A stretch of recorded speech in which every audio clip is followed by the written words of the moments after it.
संविधान के रखवालदार इस प्रकार से अगर राजनीतिक नेताओं से मिलते हैं तो लोगों के मन में शंका है। तो हमें शंका है कि हमें न्याय मिलेगा। चीफ जस्टिस ने इस केस से अपने आप को अलग करना चाहिए, क्योंकि एक पार्टी है प्रधानमंत्री इस मुकदमे में, उनके साथ उनके रिश्ते खुलेआम दिख रहे हैं। गणपति उत्सव है, लोग एक दूसरे के घर में जाते हैं।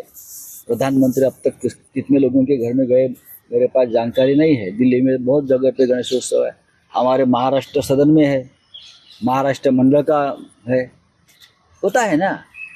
लेकिन चीफ जस्टिस साहब के पास प्रधानमंत्री जी गए और प्रधानमंत्री जी और सर हमारे चीफ जस्टिस साहब ने एक साथ मिलकर आरती भी उतारी भगवान की।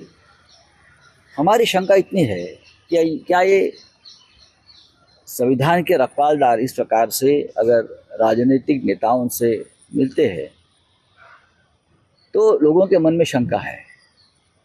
हमारी जो केस है महाराष्ट्र में, जो घटना बाह्य सरकार चल रही है और उसकी सुनवाई चंद्रचूड़ साहब के सामने चल रही है, तो हमें शंका है क्योंकि एक पार्टी है उसमें प्रधानमंत्री जी, जो हमारा मुकदमा चल रहा है उसमें पार्टी है केंद्र सरकार, और केंद्र सरकार के मुखिया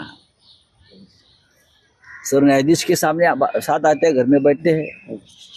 तो सर न्यायाधीश चीफ जस्टिस ने इस केस से अपने आप को अलग करना चाहिए, नॉट बिफोर मी करना चाहिए, क्योंकि एक पार्टी है प्रधानमंत्री इस मुकदमे में, उनके साथ उनके रिश्ते खुलेआम दिख रहे हैं।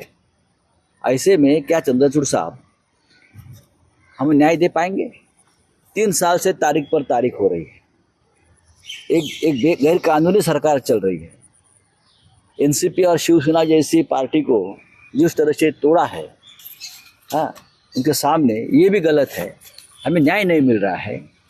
प्रधानमंत्री खुद महाराष्ट्र के गैर कानूनी सरकार में इंटरेस्ट ले रहे हैं बचाने के लिए, और न्याय देने का जिम्मा जिस न्यायाधीश जी के ऊपर है, उनके साथ उनका इस प्रकार का जो दोस्ताना और रिश्ता है, तो महाराष्ट्र के मन में कल एक शंका आ गई कि हमें न्याय मिलेगा।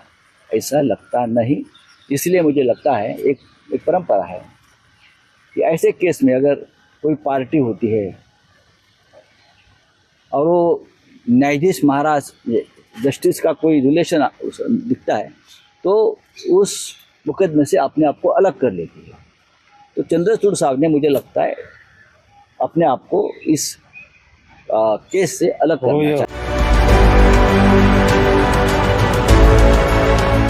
CEN न्यूज देश प्रदेश की ताजा तरीन खबरों के लिए CEN न्यूज को सब्सक्राइब करें और रहें पल पल की खबर से हर पल बाखबर।